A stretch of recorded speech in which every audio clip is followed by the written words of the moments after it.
بسم اللہ الرحمن الرحیم۔ السلام علیکم 7 کلاس۔ ہمارے سبق کا عنوان ہے زراعت کی اہمیت۔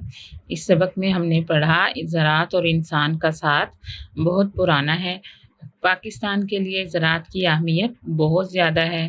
زراعت کو پاکستان کی ریڑھ کی ہڈی تصور کیا جاتا ہے۔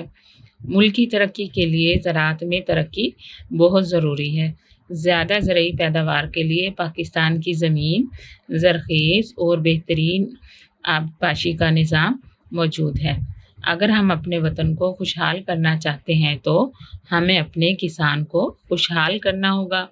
سستے اور معیاری بیج، زرعی ادویات اور زرعی مشینری کی دستیابی سے زراعت کے شعبے میں زیادہ ترقی کی جا سکتی ہے۔ ٹھیک ہے، اس کا دیکھیے گا سوال نمبر 1 درج ذیل سوالات کے مختصر جواب دیں۔ پہلا سوال ہے ہمارا زراعت اور انسان کا رشتہ کب سے ہے؟ کویسچن نمبر 1 ہے ہمارا زراعت اور انسان کا رشتہ کب سے ہے؟ اس کا آنسر ہے زراعت اور انسان کا ساتھ بہت پرانا ہے۔ جب سے انسان نے دنیا میں قدم رکھا زراعت کا کام شروع ہو گیا۔ کویسچن نمبر 2 کیا کسی زمانے میں زراعت کی اہمیت کم ہوگی؟ جب تک یہ دنیا باقی رہے گی زراعت کی اہمیت باقی رہے گی۔ اس کے بعد نیکسٹ کویسچن ہے ہمارا زراعت پاکستان کی ریڑھ کی ہڈی ہے، اس جملے کی وضاحت کریں۔ زراعت پاکستان کے لیے بہت زیادہ اہمیت رکھتی ہے۔ اس سے ملک کی معیشت مضبوط ہوتی ہے۔ اگر یہ شعبہ کمزور پڑ جائے تو اس سے ملک کمزور پڑ جاتا ہے۔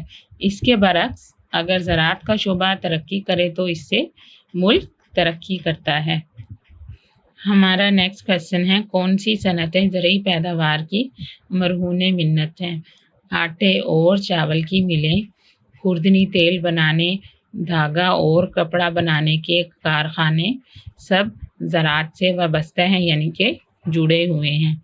کویسچن نمبر 5 قدرتی کھاد سے کیا مراد ہے؟ اس کے علاوہ دوسری قسم کی کھاد کون سی ہوتی ہے؟ آنسر دیکھیں اس کا، جانوروں کا گوبر قدرتی کھاد کا کام دیتا ہے۔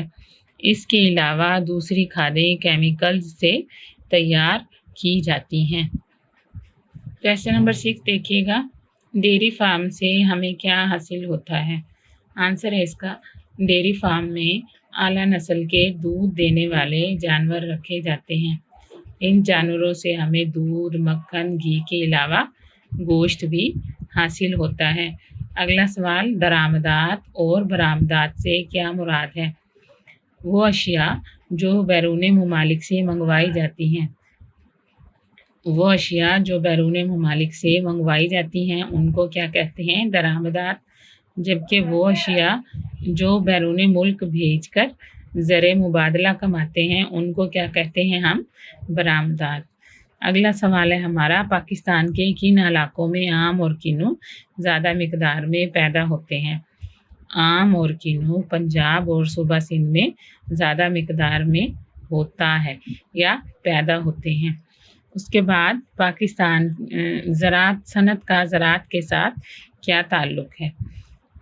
صنعت کا زراعت سے بہت گہرا تعلق ہے۔ ایسی بہت سی فیکٹریاں ہیں جن کا دار و مدار زراعت پر ہے، مثلاً آٹا اور چاول کی ملیں، خوردنی تیل، دھاگا اور کپڑا بنانے کے کارخانے سب کس سے وابستہ ہیں؟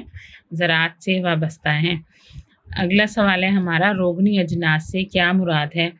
ایسی اجناس جن کی پیداوار روغنی تیل حاصل کرنے کے کام آتی ہے انہیں کیا کہتے ہیں؟ روغنی اجناس۔ ایسی اجناس جن کی پیداوار روغنی تیل حاصل کرنے کے کام آتی ہے روغنی اجناس کہلاتی ہیں۔ آخری حصہ اسی سوال کا دیکھیے گا، بے موسمی سبزیوں سے کیا مراد ہے؟ وہ سبزیاں جو اپنے عمومی وقت کاشت سے پہلے یا بعد میں پیدا کی جائیں۔ وہ سبزیاں جو اپنے عمومی وقت سے کاشت سے پہلے یا بعد میں پیدا کی جائیں یا اگائی جائیں وہ کون سی سبزیاں کہلاتی ہیں؟